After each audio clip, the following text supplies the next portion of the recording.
लैला के बारे में कहा जाता है कि वह सुंदर नहीं थी, मगर मजनू को वह अपूर्व दिखाई देती थी। पूरा गांव हैरान था। लोग मजनू को समझाते रहे, इतनी सुंदर लड़कियां गांव में हैं, तू किस मोह में फंसा है। मजनू मुस्कुराकर कहता, लैला को देखना हो तो मेरी आंखों से देखो।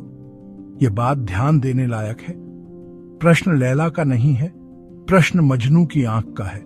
जो दिख रहा है वह महत्वपूर्ण नहीं है, जो देख रहा है वही असली सूत्र है।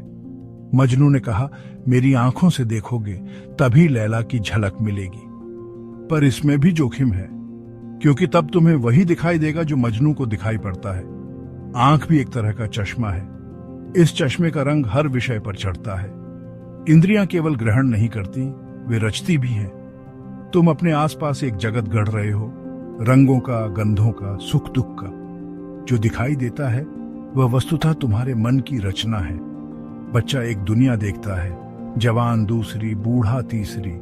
वस्तुएं वही हैं, दृष्टि बदलती है। बच्चा कंकड़ पत्थर बीनकर भी आनंदित हो जाता है। जवान धन की खोज में भटकता है, बूढ़ा अनुभव की कड़वाहट लेकर बैठा है।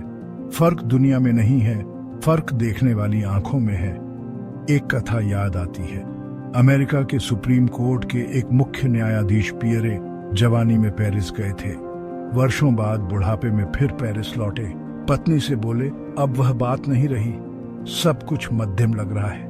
पत्नी मुस्कुराई, बोली, पेरिस तो वही है, पियरे बदल गया है। दृष्टि बदलती है तो जगत बदलता प्रतीत होता है। जो तुमने जाना था वह अध्यास था, माया थी। अगर दृष्टि पूरी तरह शांत हो जाए, वासनाएं चुक जाएं, तो पहली बार जगत जैसा है वैसा दिखेगा। जब भीतर कोई मांग न हो तब मरुस्थल भी धोखा नहीं दे सकता। जब भीतर प्यास न हो तब मृग तृष्णा भी नहीं होती।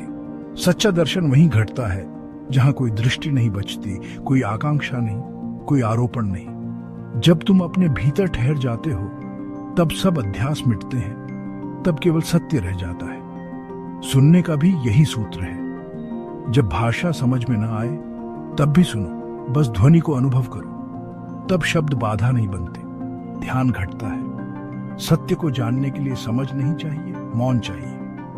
वृक्षों में बहती हवा, पक्षियों की चहचहाहट, नदी की कलकल, ये सब असली उपनिषद है। इन्हें सुनो, समझो नहीं। जब बुद्धि थम जाती है तब तुम वहां पहुंच जाते हो जहां सदियों से हर जिज्ञासु जाना चाहता है।